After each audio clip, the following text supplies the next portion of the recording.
You're all very welcome to this abstract-driven session. My name is Kafui Senya. I'll be moderating and chairing this afternoon's session. Bienvenue à tous, to all of you. We'll have 3 presentations this afternoon.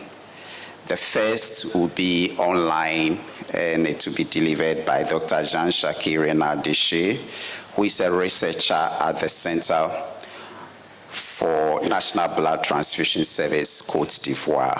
That is the National de Transfusion Sanguine de Côte d'Ivoire.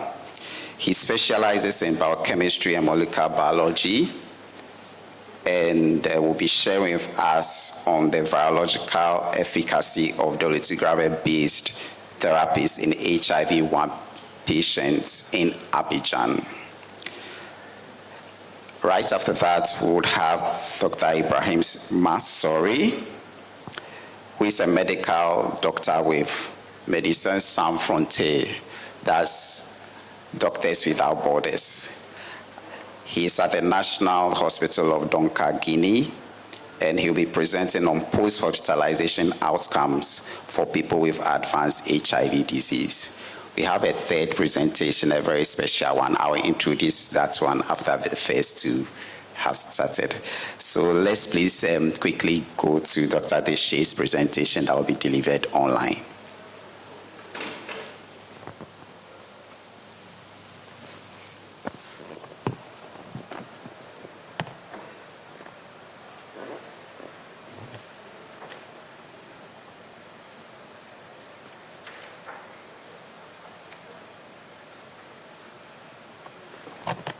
Sorry, are we ready? Online is not ready. It's not ready. Okay, can we have his presentation first? Sorry about that. Yeah, go ahead. So we have Dr. Ibrahim Masori. Okay. Bonsoir à tous. Good afternoon. Je me nomme Soare Ibrahim Masori, je viens de la République de Guinée, plus particulièrement Conakry. Je travaille avec Médecins Sans Frontières dans le cadre de la prise en charge des personnes vivant avec le VIH à un stade avancé.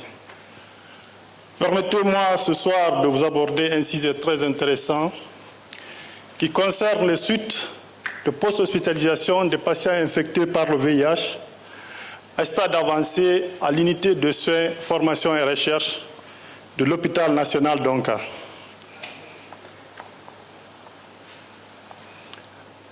Avant d'aborder ce sujet, permettez-moi de remercier mes illustres professeurs, les médecins ainsi que tous les organismes qui ont contribué à la réalisation de cette étude, en particulier Médecins Sans Frontières et le programme national de lutte contre le VIH et les hépatites. Pour aborder ce sujet, notre plan de présentation s'articulera autour des points suivants. Après une brève introduction où nous allons camper le contexte de cette présentation, nous aborderons la méthodologie. Avant de conclure et de formuler quelques recommandations, nous passerons en revue nos principaux résultats. À noter qu'en République de Guinée, la prévalence du VIH est de 1,5% au niveau de la population générale. Cette prévalence varie selon le sexe et surtout les professions, mais surtout les zones géographiques, parce que nous sommes un pays minier. Environ un patient sur 3 vivant avec le VIH se présente dans les services de soins à un stade avancé. Cette proportion est beaucoup plus élevée dans les pays à revenus intermédiaires, bien faibles comme les nôtres. En Guinée, les données de post-hospitalisation étant très peu documentées, et plus particulièrement celles de personnes vivant avec le VIH, ont motivé le choix de ce thème dont l'objectif était de connaître les suites évolutives de patients sortis de l'hospitalisation à l'unité de soins, formation et recherche de l'hôpital national d'Onka, ainsi que les facteurs associés à la réadmission et à la mortalité post-hospitalière. Où avons-nous travaillé? L'ISFR de l'hôpital national d'Onka nous avait servi de cadre pour la réalisation de cette étude. Il s'agit d'une unité de prise en charge des personnes vivant avec le VIH, c'est l'unité de référence au niveau national. C'est le fruit d'une collaboration entre le ministère de la Santé et Médecins sans frontières depuis 2016. Il s'agissait d'une cohorte prospective d'une durée de 6 mois avec 3 mois d'inclusion et 3 mois de suivi. Ont été inclus dans cette étude les patients de tout âge qui étaient sortis améliorés. La participation était volontaire avec la signature d'un consentement libre et éclairé ou bien d'un assentiment pour les enfants. Les données ont été recueillies par appel téléphonique à 1 semaine, à 2 semaines, à 1 mois, à 2 mois et à 3 mois. Pour l'analyse des données, nous avons utilisé le logiciel R avec la régression du Cox.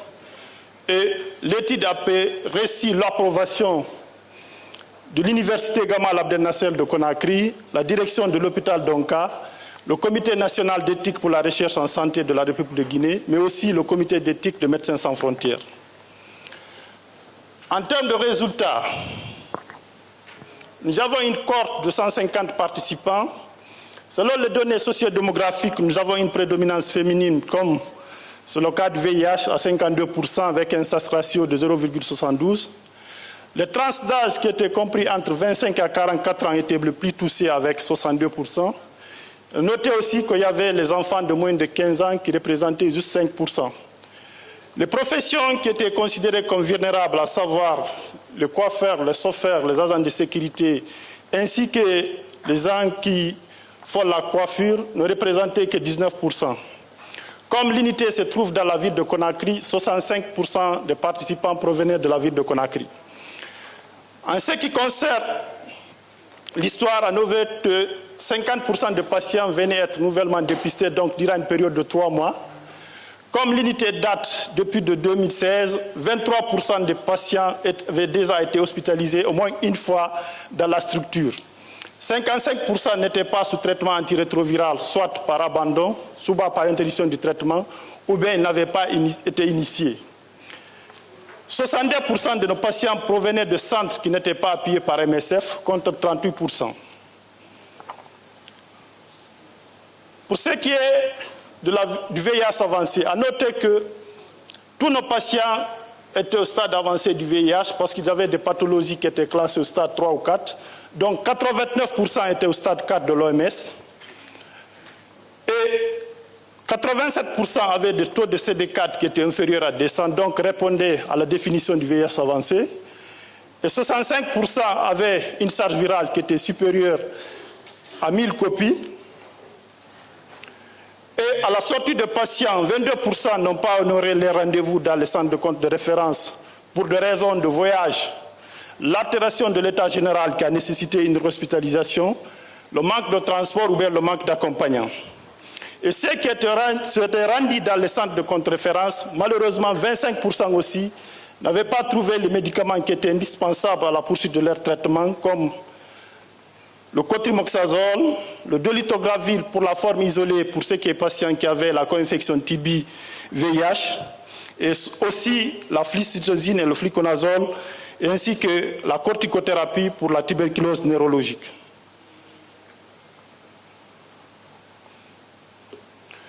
Notre taux de réadmission de façon globale était de 20%, avec un taux de réadmission précoce de 9%, donc une réadmission qui était survenue dans un délai de 30 jours, et le taux de réadmission tardif était de 11%. Les facteurs qui étaient associés à la réadmission en analyse univariée, c'était les professions vulnérables, les patients qui étaient nouvellement dépistés ou bien qui avaient abandonné leur traitement antirétroviral, et les patients qui étaient au stade 4 de l'OMS.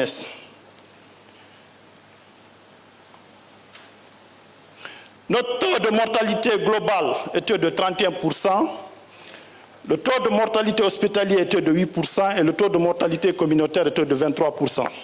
Ce qu'il faut noter dans cette situation, 74% des patients sont décédés dans la communauté, ce qui explique que beaucoup n'avaient pas les possibilités ou bien les moyens de retourner à l'hôpital. Les facteurs qui étaient associés à cette mortalité en analyse univariée, c'était lié au stade 4 de l'OMS.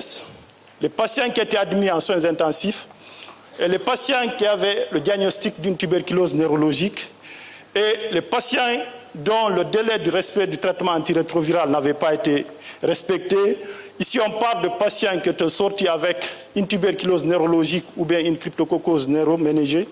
Il faut attendre un délai de 4 à 6 semaines avant de commencer le traitement. Malheureusement, tous ces patients, lorsqu'ils sont arrivés dans les centres, dès leur premier rendez-vous, ils ont commencé le traitement antirétroviral et malheureusement, ils sont revenus avec des cas d'iris neurologique avec un pronostic vital qui était très engagé. Au regard des résultats, nous recommandons de renforcer le suivi rapproché des personnes vivant avec le VIH après leur sortie de l'hôpital, rendre disponibles, accessibles et gratuits les médicaments essentiels, renforcer les capacités du personnel de santé en matière de prise en charge du VIH au stade avancé et aussi mettre en place un système de soins différenciés pour les personnes vivant avec le VIH, pour ceux qui n'ont pas les moyens de se retourner à l'hôpital ou bien ceux qui n'ont pas d'accompagnement ou bien qui manquent de transport en cas de l'altération de l'état général pour revenir dans le centre de suivi. En conclusion, nous retiendrons que les personnes vivant avec le VIH en stade avancé sont exposées à un risque très élevé d'hospitalisation, de réhospitalisation et de mortalité aussi au niveau communautaire.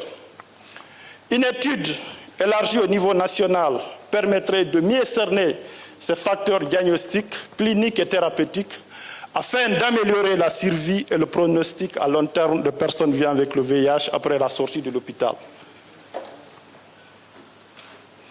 Merci de votre attention. Vos questions, vos suggestions et vos amendements sont les bienvenus. Et vous permettrez encore de remercier tous ces acteurs, mes collaborateurs de l'ISFR, Médecins sans frontières, le programme national de lutte contre le VIH et ICAJA pour l'opportunité et les engagements qui sont mis en place dans la lutte contre le VIH. Sur ce, je vous dis merci. Merci, merci, merci. Thank you very much. Again, for those of us that need assistance with French, please scan the QR codes that are available on your table and you get the translation in real time. I'm not sure if the second presentation is also in French, but is online ready now? Whilst we are saying that, I'll just summarize Dr. Ibrahim Assore's in summary. He presented a very, very interesting work done at the Dhaka Hospital of Dhaka, which highlights serious challenges that are faced by people with advanced HIV disease after hospital discharge. And the data among 150 participants, almost 90%, that's 89%, were at WHO stage 4. And out of this, 31% died within 3 months of discharge. And most of these deaths, of course, occurred in the community. A number of factors affected this high rates of mortality, including delayed access to getting readmitted, non-adherence to medication, which he gave a number of factors and reasons that caused that as well. And just 20% of those who were discharged and needed readmission were able to be readmitted. And 32% lacked access to essential medicines as well. And he concluded by reminding us that the findings underscore the urgent need for better follow-up and care, especially for people with advanced HIV disease post-hospital discharge. Thank you very much. Are we ready online, please? IT team, are we ready? Okay, so we have our second presentation. Ok. J'ai l'honneur de vous faire la présentation de ce travail intitulé « Étude de l'efficacité virologique des combinaisons à base de dolutegravir cadre du suivi des patients VIH1 à Abidjan, Côte d'Ivoire. Le plan proposé est le suivant. Pour ce qui est du contexte, l'OMS a recommandé le basculement systématique sous 2 molécules d'inhibiteurs nucléosides de la transcriptase inverse, associées à une molécule de dolutegravir. Après basculement, il est essentiel de surveiller l'efficacité de ces protocoles thérapeutiques à base de dolutegravir sur la réplication virale. L'objectif de notre étude a été d'évaluer l'impact virologique des trithérapies à base de dolutegravir au cours du suivi des patients infectés par le VIH1 à Abidjan, Côte d'Ivoire. Pour ce qui est de la méthodologie, nous avons mené une étude transversale entre janvier 2023 et décembre 2024. La population étudiée a été constituée de personnes vivant avec le VIH1 sous trithérapie à base de dolutegravir, suivies au Centre intégré de recherche bioclinique d'Abidjan, CIEBA, et ayant réalisé 2 mesures de virémie. Les analyses biologiques ont été réalisées au laboratoire de biologie moléculaire de la dite structure. La figure 1 montre les étapes de collecte et de traitement des échantillons biologiques. En effet, un prélèvement veineux a été réalisé dans 2 tubes EDTA et après centrifugation, les aliquots de plasma ont été obtenus. Ces aliquots ont servi à la quantification de l'ARN viral plasmatique. La quantification a été réalisée sur le COBAS 4800 de Roche Diagnostic avec un seuil à 20 copies.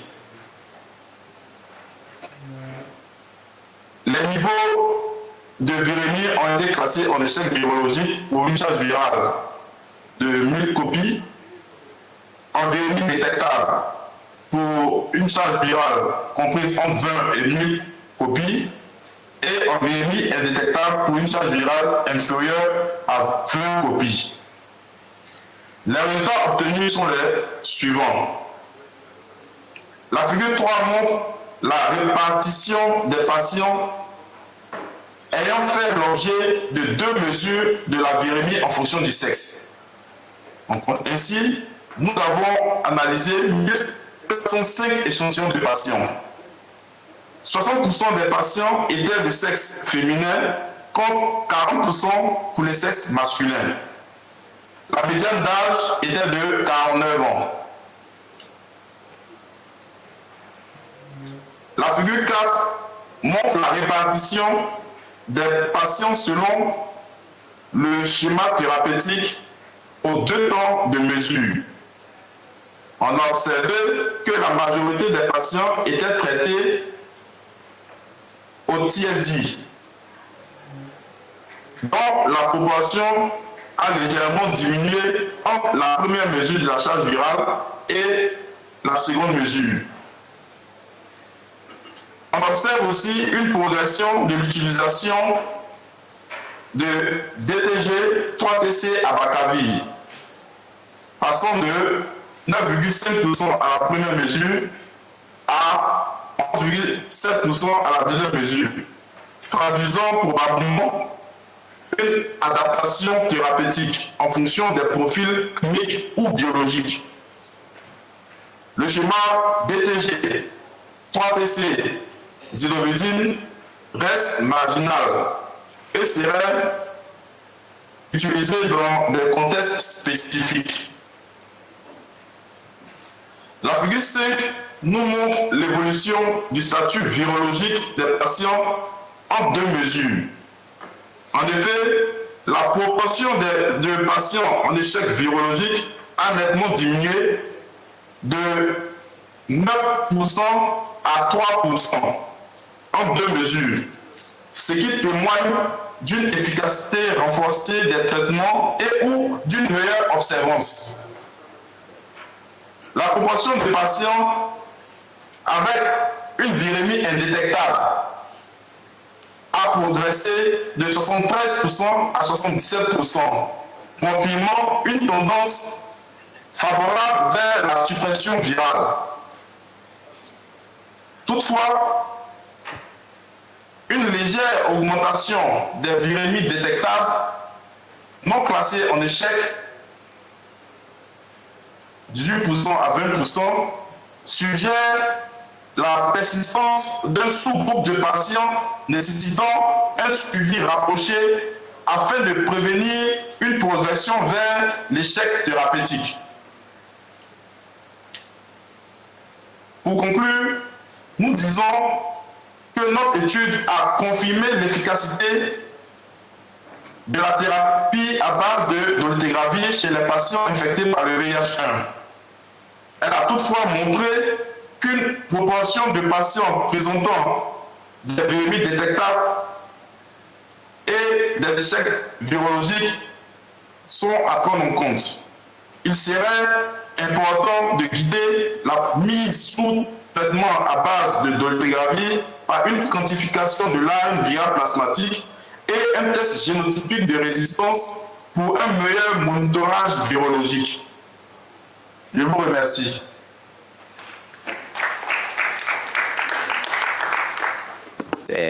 Presentation very quickly.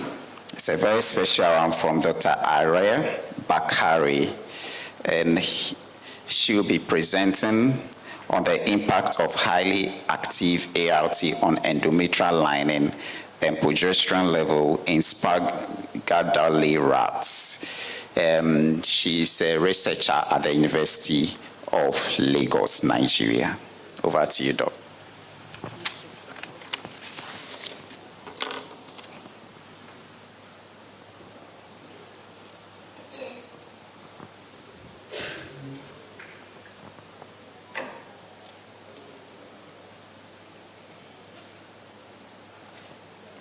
Good afternoon, everyone. My name is Irad Bakari.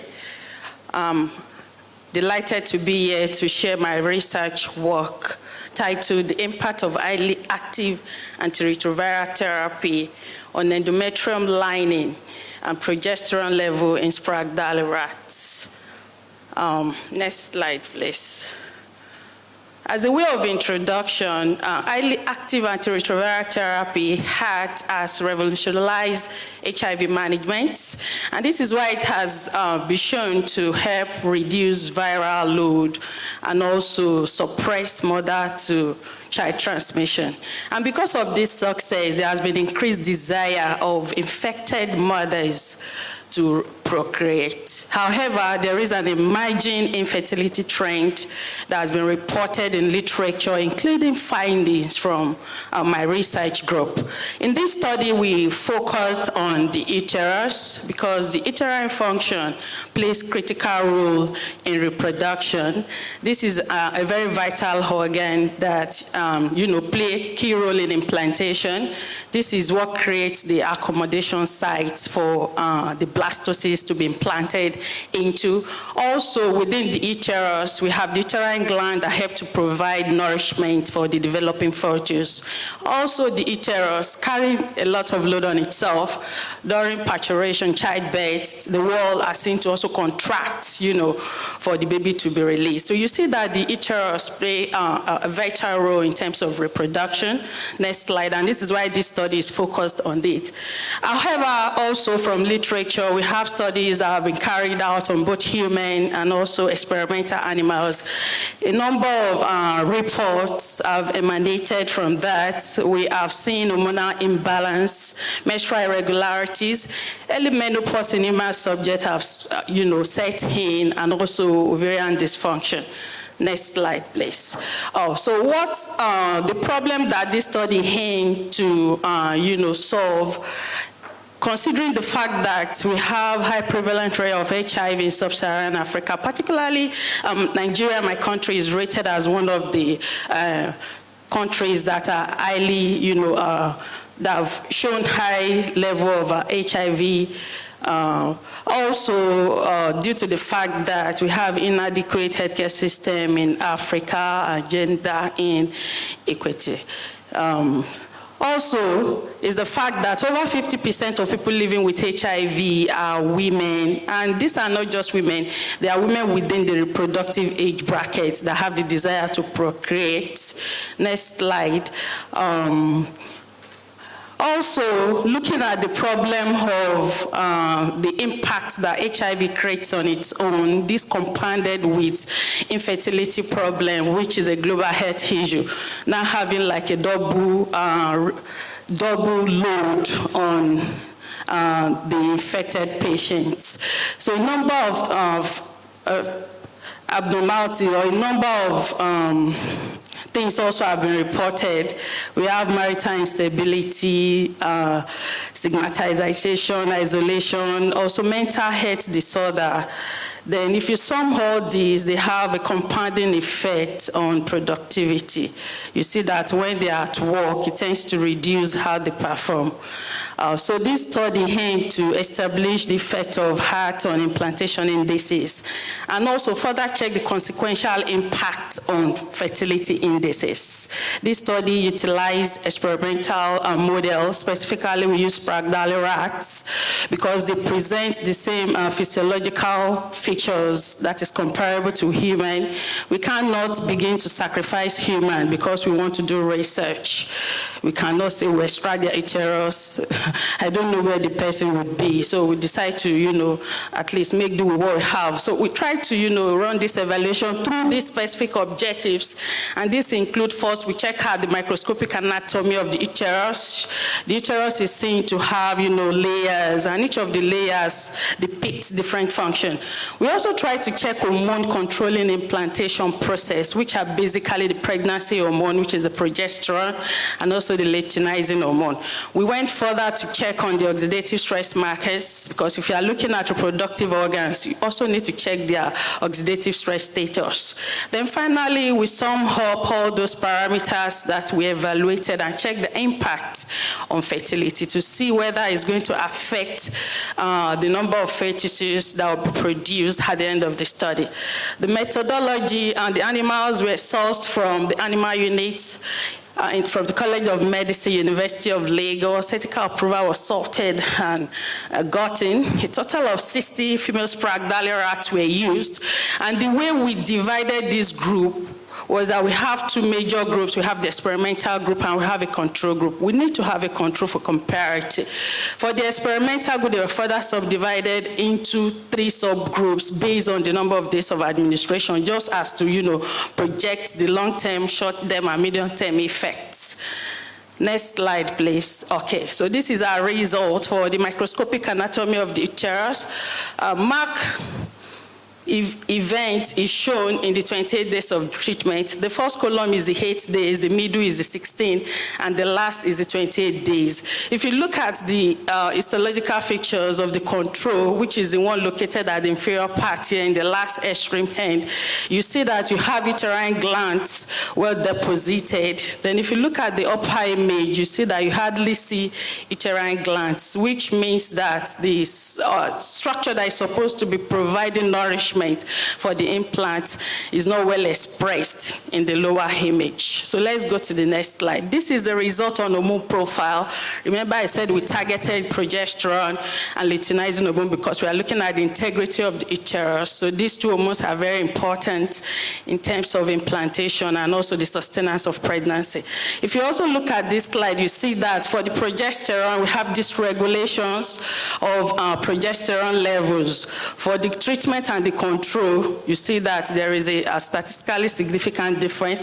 Also for the luteinizing hormone, you see that considering the number of days of administration, you also have, differences in their profiles. Next slide, please. Okay, on oxidative stress markers, basically we check for 4 oxidative stress markers.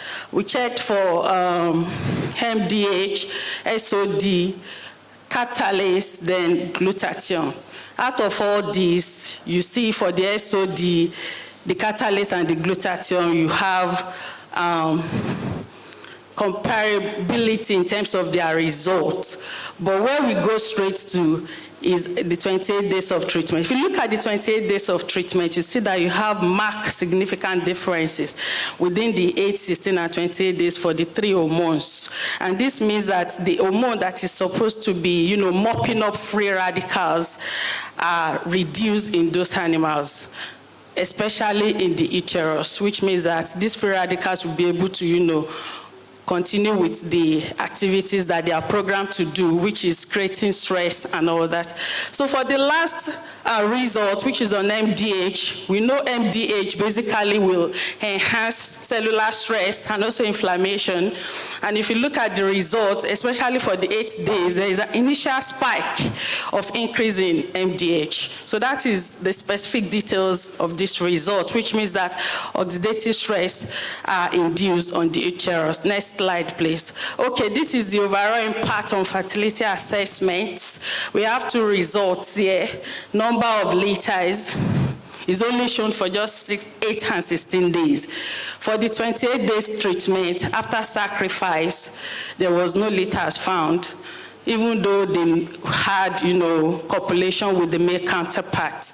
So we were only able to see liters of fetuses in just 8 and 16 days.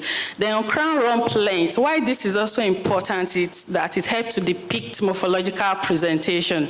Crown rump length, if you look at it for the 8 and 16 days, they are almost comparable, which means that the highly active antiretroviral therapy, even though it does not really have impact on the gross morphology of the fetuses, there were reduction in the number of liters as projected in the first graph. Next slide, please. So this study basically shows that HERT may impact reproduction, evidently from the uterine histology, also hormone dysregulation, targeting progesterone and luteinizing hormone, and also the induction of oxidative stress. And summing all these impacts, we're able to see reduced pregnancy rates. Hormone impairment that is seen may have impact on the implantation of blastocysts because reproductive processes in females, even males, are tightly regulated by hormones. Hormones are what basically controls those activities. So without them at a specific level, they need to be at a particular level before they can begin to drive those processes. So in conclusion, hormone dysregulation and induction of oxidative stress are key factors as expressed here in this study. And this basically highlights the needs for extensive research work to be carried out on hormone replacement therapy and also antioxidant supplements as possible approach in elevating HERT-induced infertility. Thank you. Thank you very much. Thank you so much, Arat. Very interesting presentations. So we'll now have questions. If you have a few questions, you can please just raise your hand. Can we please get help with the microphone to go around? So we'll take about, we have barely 5 minutes. So we'll take the questions together and then our presenters will respond. Okay, we have one there. So we have a question there. Any other question? Then there's one here as well, and then a third one there. Okay.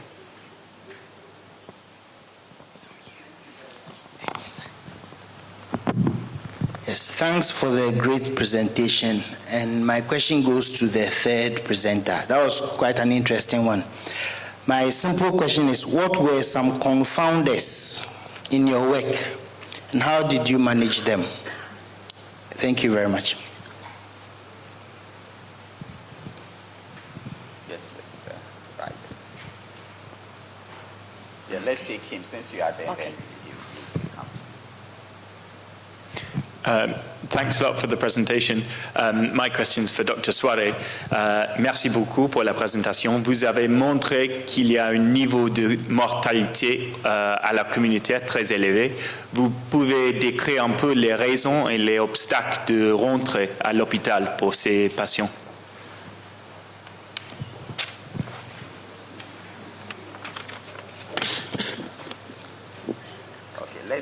Les communicateurs. Ma première question s'adresse au premier présentateur. C'est concernant le taux de séropositivité. Parce que vous avez dit que la plupart des patients étaient à un stade 4 et c'était 89%. Ce que je trouve énorme. Donc, quel est le taux de séropositivité dans la cohorte ou dans les dépistages réalisés? La deuxième préoccupation, c'est de savoir, est-ce qu'il y a le conseil dépistage à l'initiative du prestataire? Est-ce qu'il y a l'index testing? Parce que si c'est vraiment à des stades avancés que les gens sont découverts, ça veut dire qu'il y a une problématique sur le dépistage, à mon avis. Et peut-être que cela est lié à la localité du site de votre étude. Alors, je voudrais savoir si c'est en zone rurale ou urbaine. Le taux de décès était élevé, notamment en communauté. Et vous avez estimé que la plupart des patients sont décédés parce qu'ils n'ont plus les moyens pour revenir à l'hôpital. Alors que déjà, quand on regarde le stade 4 OMS, je ne sais pas si votre paquet de prise en charge couvre la prise en charge des infections opportunistes. Premier item. Deuxième item, quelles sont les conditions, mon prédécesseur l'a dit tout à l'heure, d'admission à l'hôpital? Et au moment du diagnostic, est-ce qu'il y a eu une acceptabilité de la maladie? Est-ce que les ETP ont été réalisés et tout? J'ai une question au deuxième présentateur en ligne. La puissance du dolutegravir est incontestable. Maintenant, pour ceux qui n'ont pas supprimé, est-ce qu'il a mené une analyse afin de comprendre pourquoi ces patients n'ont pas supprimé? Est-ce que déjà avant la mise sous dolutegravir, ils étaient indétectables ou pas? Étant mis sous dolutegravir, est-ce qu'il y a eu un test de génotypage? Parce qu'il y a des résistances qui apparaissent actuellement. Merci. Merci, madame. So one more question and then we get responses. Merci beaucoup. Je suis le docteur Ndeye Fatou Ngom du Sénégal, du réseau EVA. Merci pour ces excellentes présentations. J'avais deux petites questions. La première a trait aux collègues de la Guinée. C'était juste un questionnement à mon niveau. Je pense que ma prédécesseure l'a dit. Quelles sont les interventions communautaires, en tout cas que vous avez déployées pour, dans un premier temps, tester tous les patients et ne pas attendre qu'ils arrivent au stade 3 ou 4. Et au niveau, c'est vrai que votre étude, c'était au niveau des structures hospitalières, mais il y a lieu aussi d'y associer les communautés afin que le lien soit fait par rapport à l'accompagnement psychosocial. Quelles sont les interventions communautaires que vous êtes en train de mener? La dernière question, c'est par rapport à la collègue du Nigeria. C'est une étude très intéressante et ça nous interpelle. Ça nous interpelle. Elle a parlé de traitements qui pouvaient éventuellement, en tout cas, diminuer la fécondité. D'autant plus que j'aimerais juste savoir quels sont les schémas thérapeutiques qui ont été utilisés. Donc, nos pays, quand même, quoi qu'on dise, on utilise de plus en plus des schémas thérapeutiques, vraiment les de dernière génération, avec moins d'effets secondaires. Donc, les femmes PTME, les femmes séropositives, elles ont ce désir de grossesse-là. Alors, si on leur dit qu'avec les ARV, ça va entraîner un risque d'infertilité, ça peut nous interroger. C'est peut-être un commentaire. Merci. Okay.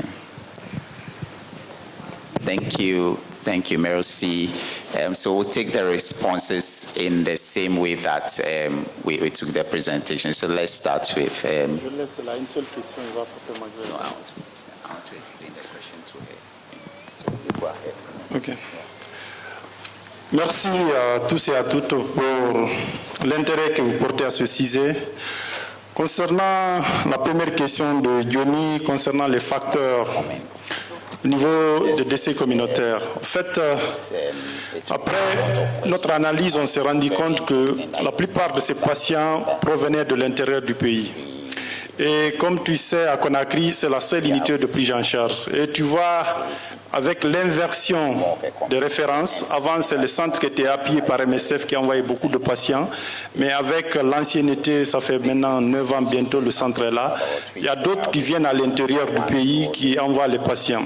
Et j'enseigne directement. Donc, quand ce patient arrive, quand on les libère, ils n'ont pas de fois de famille à Conakry pour les accueillir. Et ils prennent directement la décision de rentrer à l'intérieur du pays. Donc, ce qui fait que dès qu'ils arrivent, le temps d'aller dans les centres les plus proches et à l'intérieur du pays aussi, le malheur fait qu'il n'y a pas beaucoup de capacitation en prise en charge du VIH avancé. Donc, quand ils arrivent, finalement, ils préfèrent retourner à la maison et rester, même pas à l'hôpital. Donc, ce qui fait que la mortalité communautaire était très élevée. Il n'y a pas de logement à Conakry et à l'intérieur du pays, il n'y a pas une capacitation très avancée pour la prise en charge du VIH avancé.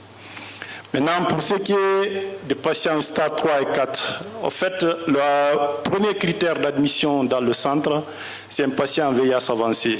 Donc, tous les patients qui doivent être admis dans notre structure, il faut qu'ils répondent à ce critère au stade 4, 3 ou 4 de l'OMS. Donc, c'est la définition. C'est pour cela qu'on parle de centre de prise en charge de VIH avancé. Et c'est l'unique centre au niveau national. Pour ce qui est des interventions communautaires, faisons beaucoup d'activités au niveau communautaire avec l'équipe de la plaidoyerie MSF. En fait, on met le dépistage, il y a les équipes de support avec les associations eux-mêmes qui font le dépistage au niveau de la communauté. Et puis, donc, il y a beaucoup d'interventions au niveau de la communauté. Mais je dis aussi ce projet est au niveau de la ville de Conakry. Donc, pour ce qui est de l'intérieur, il y a beaucoup d'efforts à faire pour ce qui est du programme national pour la lutte contre le VIH. La dernière question, c'était lié aux admissions. En fait, je dis encore, le premier critère d'admission dans la structure, parce qu'elle est limite, il faut que le patient soit en stade avancé du VIH. Et ce qui fait que, avant d'arriver, il y a un système de référencement qui est mis en place. On essaie de faire les appels. Quand on trouve que le patient répond aux critères et il y a des interventions qui sont liées au VIH avancé, c'est là qu'on l'accepte dans la structure. Sinon, la structure ne prend pas en charge les autres pathologies. Et pour ce qui est de prise en charge des infections opportunistes, nous prenons toutes les infections opportunistes qui sont liées au VIH avec l'appui de MSF. C'est pour cela que vous avez vu l'étude Ambiwan, donc même la cryptococcose, la tuberculose et toutes les infections opportunistes. Et aussi dans les centres là, MSF intervient, il y a aussi les médicaments contre les infections opportunistes qui sont disponibles. Malheureusement, ça aussi, c'est au niveau de la capitale, parce que le projet est au niveau de la capitale. Merci. Can we quickly take the online, please? It's off. Okay, then let's take ours. So the demographic. Okay, the first question here is confounding factors. As we know that the female reproductive system is peculiar, you know, even though the male too are tightly regulated by hormones, the female is special in quotes because of its peculiarity and, you know. So those hormones, especially for the model that we use, hormones at different stages of cycles, even in humans, are not on a static level. They're always, you know, fluctuating based on the event at hand. So during folliculogenesis, we expect that FSH will be high. Towards the point of ovulation, we don't need folliculogenesis. Follicles are not growing, so it will be suppressed. So that is the way it is. So for the experimental model that we use, we're able to, you know, manage the phases of the cycle. We ensure that the entire groups were sacrificed on the same day or the same phase of estrous cycle. Because animals don't, you know, menstruate. What they do in replace of menstruation is estrous cycle. And there are also phases within these estrous cycles too. So we ensure that the sacrifices that were made for a particular group are done on the same phase, so that we'll be able to, you know, at least erase that. The hormone that is supposed to be high at a particular point and below at a particular point where we're taken care of.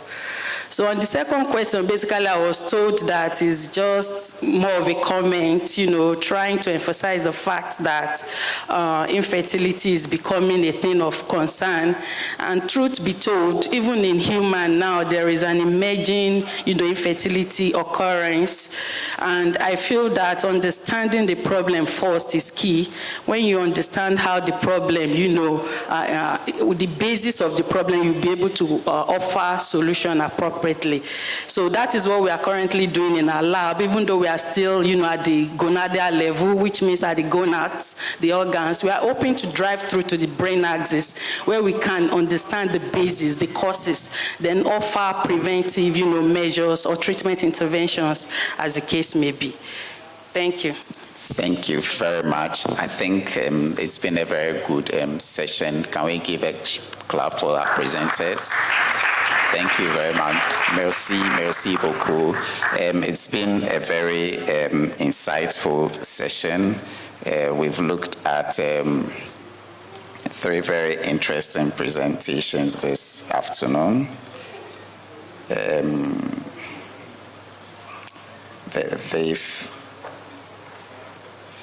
And I believe that we are all living here a bit more knowledgeable on some of the things that we should do to improve our HIV care, especially for advanced HIV disease, post-hospitalization mortality, very, very concerning as well.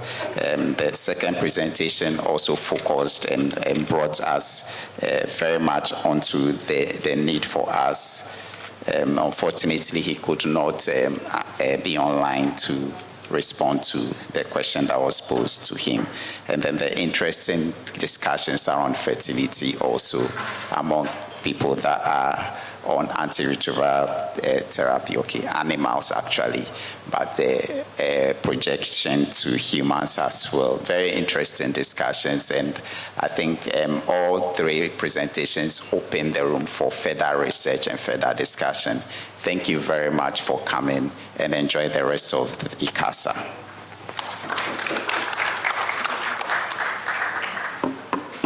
Let's take a picture.